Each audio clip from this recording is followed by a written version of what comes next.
Donc bonjour à Petit podcast pour parler de Camara, pour lancer un petit débat sur Mady Camara, histoire de parler un peu de son profil, de son histoire, de sa place dans l'équipe, surtout bien comprendre son rôle au sein du 11. On va vous expliquer pourquoi on le défend auprès des supporters.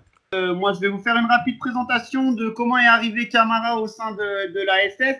Donc il faut savoir que Camara, il a été né en 1998 à Martigues, club dans lequel il a évolué jusqu'à qu'il intègre le centre de formation de Saint-Étienne en juillet 2013. Signé un ANS de 5 ans après s'être fait repérer par un certain Rafik Alaf, donc qui était recruteur sur la région PACA pour Saint-Étienne, mais qui ne l'est plus actuellement.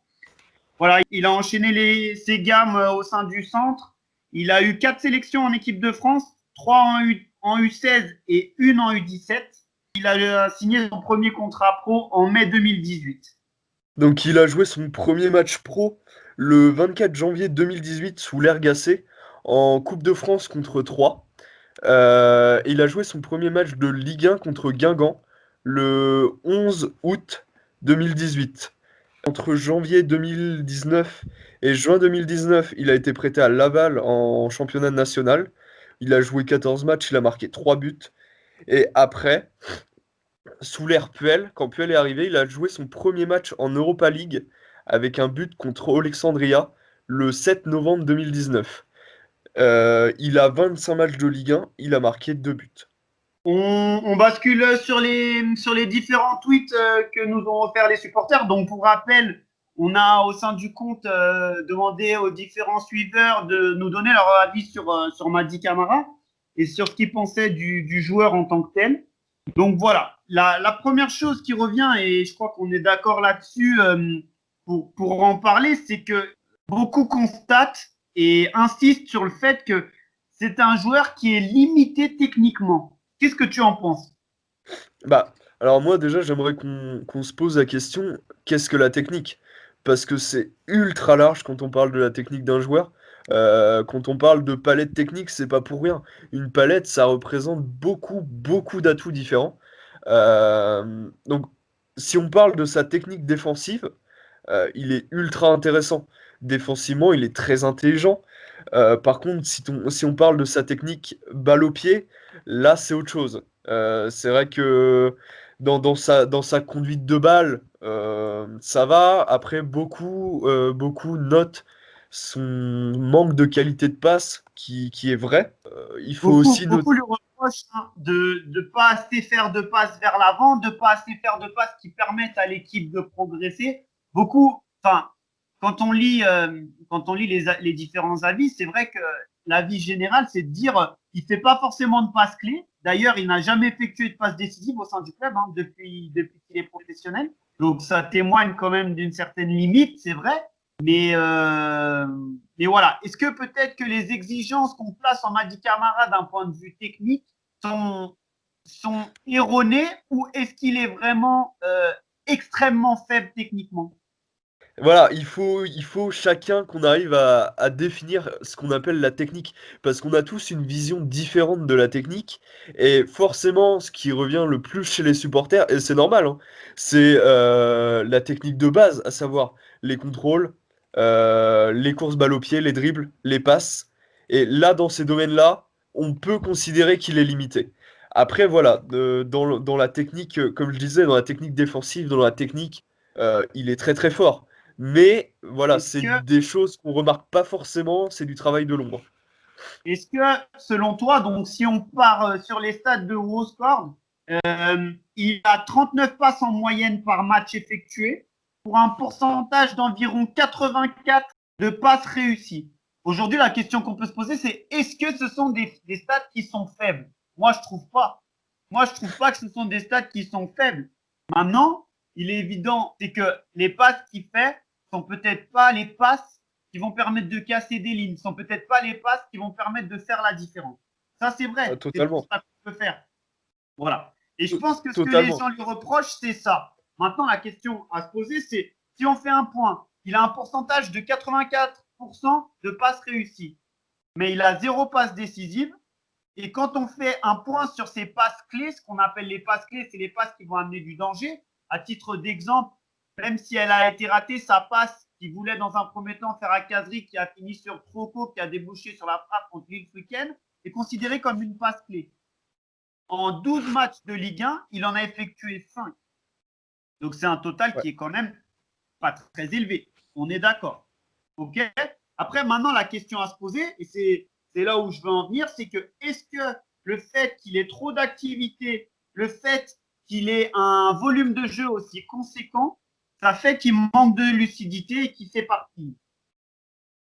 Eh ben, oui, c'est une question qu'on peut se poser parce que ça arrive souvent les footballeurs qui, en entrant dans le monde pro, essayent de tout faire, d'être partout, et du coup s'éparpillent un peu, s'épuisent. Alors, Mady Camara, ce qu'il fait, il le fait très bien, c'est-à-dire qu'il court dans tous les sens, il gratte tous les ballons. Comme je disais, défensivement, il est très fort. Mais forcément, là où il est le moins à l'aise, c'est-à-dire quand il récupère la balle, enfin, ce sur quoi il est le moins à l'aise, forcément il le fait moins bien parce qu'il est épuisé, il a fait son travail avant. C'est vrai, c'est vrai. Moi, l'avis que j'ai par rapport à tout ça, c'est que peut-être qu'aujourd'hui, il est en train de passer un palier physique. Et d'ailleurs, je trouve, c'est mon avis, que lorsqu'il est bien physiquement, ses performances s'en ressentent. C'est-à-dire que si on prend les matchs clés sous Puel où on a fait des grosses performances, c'est Rennes en Coupe de France. Il a été exceptionnel. Il a fourni un match qui était de grande qualité face à Kamavinga, qui est quand même un client, je pense.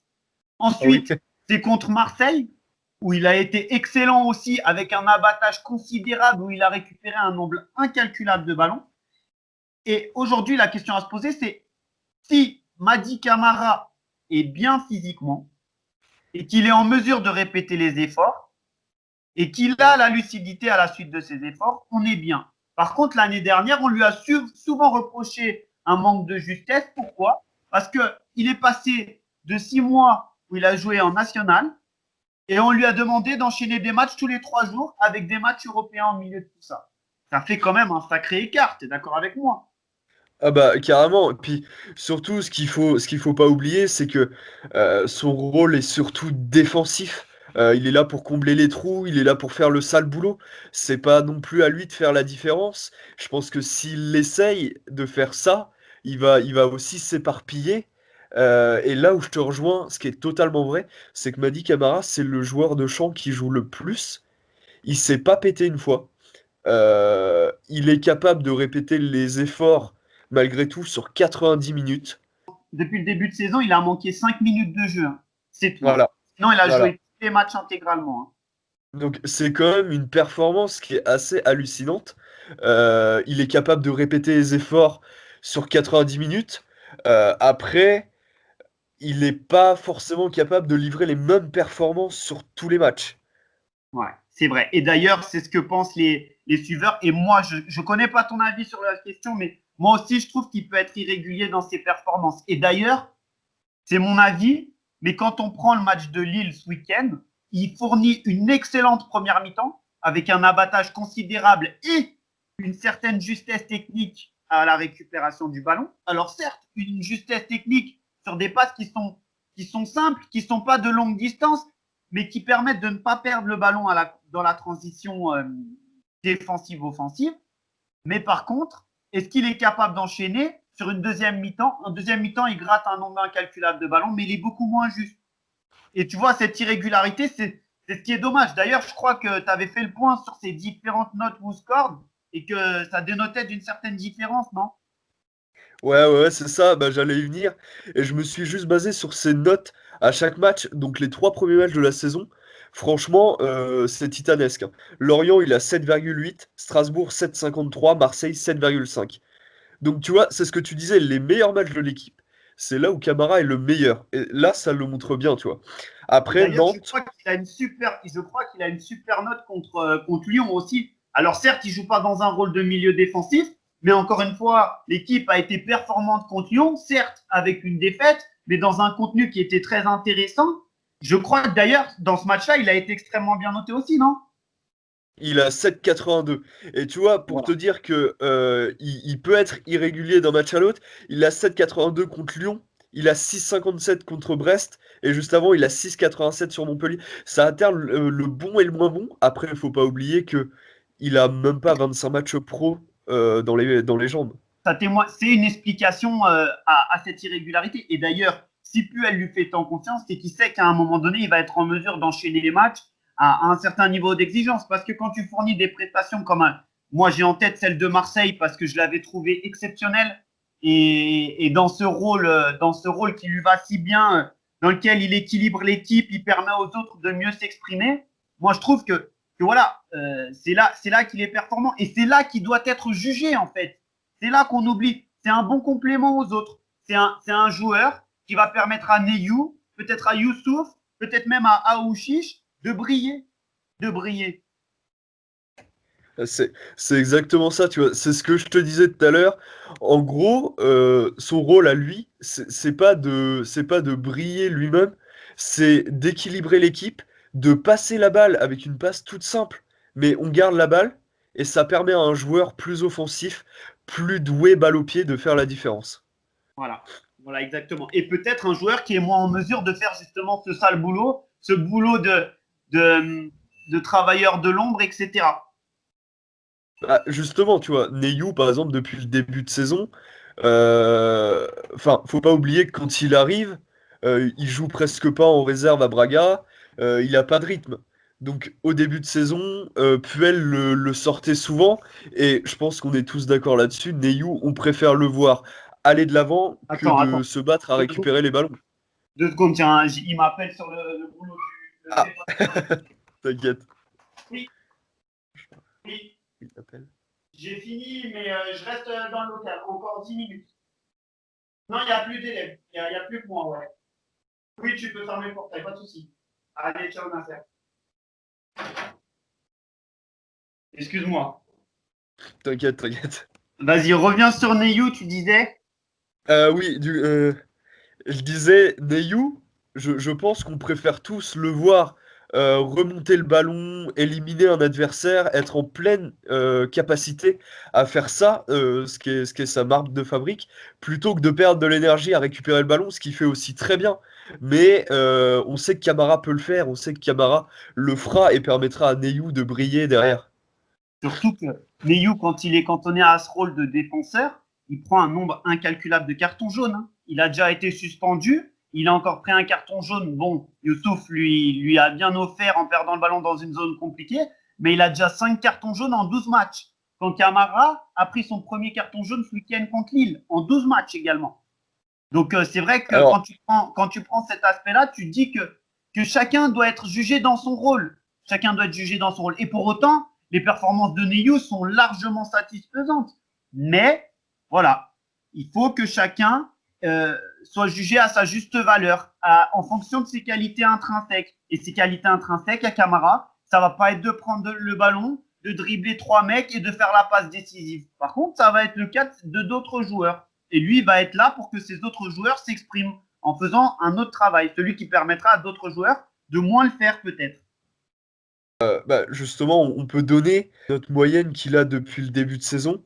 Sur les 12 matchs, il a une note moyenne de 6,95. Donc je sais pas si vous connaissez bien les notes WhoScored, je sais pas si tu connais bien les notes WhoScored, mais en général, quand un joueur approche les 7, sur un match déjà c'est bien.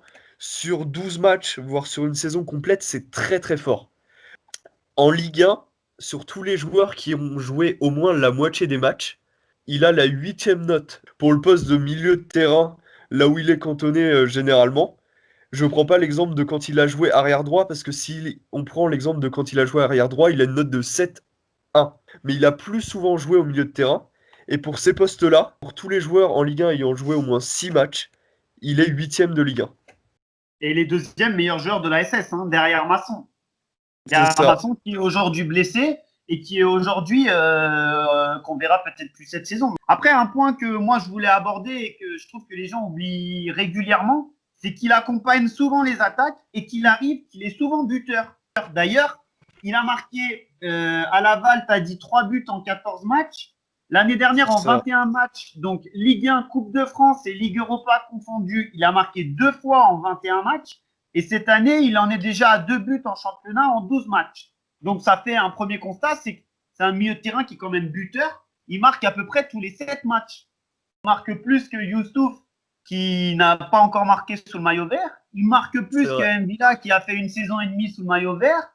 Il marque plus que finalement pas mal de milieux de terrain qu'on a eu au sein de notre effectif et qui pouvaient donner satisfaction. Donc ça, c'est un premier point. D'autant plus que si on prend l'expected goals de ces 2 buts, donc pour rappel, l'expected goals, c'est une stat qui est calculée en fonction de l'endroit où il est et où il a marqué, avec un pourcentage entre 0 et 1, qui détermine le pourcentage de possibilité de marquer, en ayant répertorié un nombre d'actions, des milliers et des milliers d'actions qui ont été cumulées. Il a un expected goal de 1,42 pour 2 buts. Ça veut dire qu'il est quand même plutôt adroit dans le domaine. Ouais. Il est plutôt adroit dans le domaine. Et d'ailleurs, il se crée régulièrement, je ne sais pas, mais il arrive à se créer des occasions pour un milieu de terrain. Pour un milieu de terrain, c'est intéressant. Après, encore une fois, il faut remettre les choses en place. Il n'est pas jugé sur ça. C'est pas là qu'on va l'attendre. Où on va l'attendre, c'est là où il est un excellent récupérateur, là où il a des bonnes techniques défensives. Aujourd'hui, je crois que c'est le 3e joueur de l'équipe qui réussit le plus de tacles. Il en réussit 3 à peu près pour 4,1 tentés. C'est ça, plus de 70% de tacles réussis. Alors après, certains diront que s'il tacle, c'est qu'il est en retard. J'ai souvent entendu ça. J'ai entendu les stats de tacle, ça témoigne peut-être d'un mauvais placement, peut-être d'une mauvaise technique défensive. Alors, on peut peut-être parler des interceptions. Tout simplement, c'est le joueur de l'équipe qui intercepte le plus de ballons. 2 par match. Et quand on regarde au niveau de la Ligue 1, il est le 23e joueur de Ligue 1 qui intercepte le plus de ballons. Tout simplement. Ce que je te propose, c'est de faire un petit comparatif maintenant avec des joueurs semblables au niveau notamment salarial. Parce qu'il y a quelque chose qu'on reproche à Camara, c'est de jouer aussi régulièrement, c'est de pas forcément donner satisfaction aux yeux de certains observateurs. Hein. Mais il y a un élément qui est essentiel pour moi et que j'avais déjà parlé dans une précédente vidéo, c'est entre guillemets le rapport qualité-prix. Moi, ce qui m'intéresse, c'est de comparer son salaire par rapport à des joueurs qu'on a pu avoir ou qui effectuent le même genre de travail dans d'autres équipes de Ligue 1. Alors, il faut savoir que Camara, avant sa prolongation qui a été effectuée en juin, il gagnait 10 000 par mois. D'accord? C'est source Fortune. Je n'ai pas exactement les chiffres de l'évolution de son salaire. Je vais faire une supposition haute, on va dire entre 30 et 35 000. OK? On prend vraiment une marge haute. Voilà. Donc, j'ai choisi 5 joueurs qui, pour moi, sont à peu près dans la même gamme. Donc, premier joueur que j'ai choisi, c'est Habib Maïga. Je trouve qu'ils ont un profil assez semblable, gros travailleur et discutable. Source Let's Go Metz, il gagne 35 000 par mois. Ensuite, un Nîmois, Lucado. Source Fortune, 50 000 par mois. Ensuite, un autre Messin qu'on a connu sous le maillot vert, Vincent Pajot. 70 000 par mois, selon l'équipe. Je continue. Jean-Eudes Aoulou. 100 000 par mois, selon Sportune. Et enfin, le meilleur pour la fin, notre chouchou à nous tous, peuple vert, Jordan Ferry, à Montpellier. Source l'équipe, 130 000 par mois. Quand on ramène un rapport qualité-prix, honnêtement, c'est très, très, très correct. Alors, ce qu'on peut encore plus comparer, parce que l'année dernière, du coup, il était payé 10 000 par mois, et on avait Aoulou dans l'effectif. Quand on compare les deux, je pense que Camara n'est pas plus ridicule que Aoulou la saison dernière. Et pourtant, on payait 10 fois plus cher à Aoulou par mois. C'est ça. C'est ça, pour au final un joueur qui a disparu au fur et à mesure de la saison pour laisser place à Mady Camara.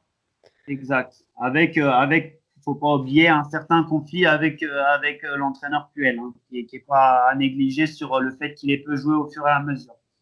Je propose qu'on fasse un bilan rapide de son profil pour conclure l'émission. Ouais. Ça se débat, hein, c'est toujours pareil, c'est pas une science exacte. Mais moi, Mady Camara, je le définirais comme un milieu box-to-box. Avant tout, un gros travailleur défensif. Euh, c'est un travailleur de l'ombre. Voilà, comme on disait tout à l'heure, il effectue souvent des passes faciles, des passes sécurisées. Mais c'est toujours dans le but de garder le ballon et de le donner à quelqu'un qui créera du jeu derrière. Ça lui arrive, quand il a de l'espace, on le voit souvent partir en dribble, en percussion, sans pour autant garder le ballon. C'est un joueur qui sait lever la tête quand même. Défensivement, il est toujours très bien placé, très propre. En témoigne sa stat de carton. Il a pris qu'un carton jaune le week-end dernier. Il est toujours très très propre, il a une très bonne technique défensive. C'est un joueur qui sait se placer, qui sait boucher les trous. Il prend de la place face à l'adversaire, il gêne les mouvements adverses, il gêne les passes. Euh, et surtout, il aime apporter le surnombre en attaque. Il fera pas forcément la différence lui-même balle au pied, mais il fera les appels qu'il faut, il fera les déviations qu'il faut. Il ose, et ça c'est important, parce que dans notre effectif, on voit très peu de milieux de terrain tirer, mais il ose tirer. Il ose prendre la balle, il ose frapper. Et enfin, c'est quelqu'un qui se Ça bat paye. beaucoup. Ça paye en De plus. quoi? Et ça paye, il marque, donc forcément, Ah oui, ça paye. bah oui, oui, c'est ça. C'est un profil qui est souvent critiqué parce que bah on aime le football, on aime quand ça dribble, on aime quand ça passe 5 joueurs balle au pied, mais il apporte énormément. Je suis d'accord avec toi, je suis d'accord avec tout ce que tu as dit. Voilà, moi, si je devais compléter les choses, c'est surtout de dire que il faut le juger sur ses qualités, comme on va juger d'autres joueurs sur leurs qualités. Voilà, les joueurs complets qui ont toute la palette technique, malheureusement, ils sont déjà plus à Saint-Etienne. Il faut être Ouais. conscient de ces choses-là. Et puis, à un moment donné, le centre de formation, il sortira pas que des Saliba et des Fofana, pas que des joueurs qui vont, au bout d'une saison, prouver qu'ils sont capables d'aller titiller le haut niveau. Je ne suis pas sûr que Camara titillera le haut niveau un jour. Par contre, je suis sûr que ça sera un bon joueur de Ligue 1, un honnête joueur de Ligue 1 qui pourra rendre de grands services à plusieurs clubs de Ligue 1. Il met peut-être plus de temps à s'adapter à l'exigence du haut niveau. En témoignent ses performances irrégulières. Mais il est évident que dire que son utilité n'est pas réelle au sein du club et même de l'équipe, que c'est un joueur qui est, comme j'ai pu l'entendre, nul. Je suis désolé, mais c'est pas possible d'analyser les choses et de dire que c'est un joueur nul. D'ailleurs, il me semble que Puel, qui est un entraîneur chevronné, j'ai même lu une stat la dernière fois, le deuxième entraîneur français qui comptait le plus de matchs de Ligue des Champions sur le banc. Et on va expliquer à Claude Puel, nous qui sommes finalement des observateurs supporters, avec nos émotions qui viennent interférer au milieu de tout ça, que Mady Camara, il n'aurait pas d'utilité au sein du club. On est d'accord, Claude Puel a plus de 600 matchs en Ligue 1. Il entraîne depuis plus de 20 ans. Je pense qu'il sait ce qu'il fait, que ce soit avec tous les joueurs. Alors, la manière de faire est parfois discutable, hein, mais je pense qu'il sait ce qu'il fait, il sait où il va. Et surtout, comme tu le disais si bien, il faut juger un joueur sur ses qualités. Comme tu l'as dit, ce sera peut-être pas un joueur qui va disputer la Ligue des Champions chaque année, mais moi, Camara. Aujourd'hui, pour moi, il a sa place dans l'équipe. C'est vraiment un travailleur de l'ombre. Pour moi, il y en a besoin dans chaque équipe. Et c'est pas un hasard si Puel, en fait, enfin, le joueur de champ qui l'utilise le plus. Pour moi, c'est pas un hasard. Puel sait très bien les qualités de Camara. Exactement. Et Puel est excellent pour trouver une alchimie, notamment au milieu de terrain. Hein. On se souvient de comme ça s'était passé à Nice. Il est excellent pour trouver une alchimie entre ses joueurs qui permet d'assurer les différents rôles de l'équipe et d'avoir un équilibre entre chacun. Maintenant, il faut aussi se dire que malheureusement, Mady Camara, il a été très vite exposé parce que on est dans une situation délicate. J'ai lu une stat. Quand Mady Camara joue, on prend 1,20 en moyenne. C'est pas un total qui est très élevé, hein. Il faut dire la vérité. Seulement quand tu fais le point sur les matchs qu'il a joués, il est rentré à partir du moment où c'était la catastrophe l'année dernière qu'on devait éteindre le feu, que c'était très difficile. Et depuis, c'est pas plus facile. Alors, cette année, c'est encore plus compliqué puisque l'effectif est vraiment avec un projet qui est basé normalement sur le plus long terme. Mais je pense que tous ces éléments, il faut les prendre en compte. Et je suis convaincu que certains observateurs qui disent aujourd'hui, écoutez, Mady Camara, ça vaut pas le coup, ils auront un discours différent dans 1 an, dans 2 ans, dans 3 ans. Parce que nous aussi, hein, on aime le beau football. On aimera des joueurs plus dribbleurs, plus élégants, plus jolis à voir. Mais il ne faut pas oublier qu'il faut un équilibre et il faut une alchimie générale pour que tout ça se passe. Sinon, on n'y arrivera jamais. C'est ça. Eric, je te remercie pour ton aide, pour ce débat intéressant. J'espère que ça a plu à nos suiveurs et puis j'espère qu'ils pourront réagir aussi par rapport à ça. La Green Prospect vous embrasse. Ciao, ciao.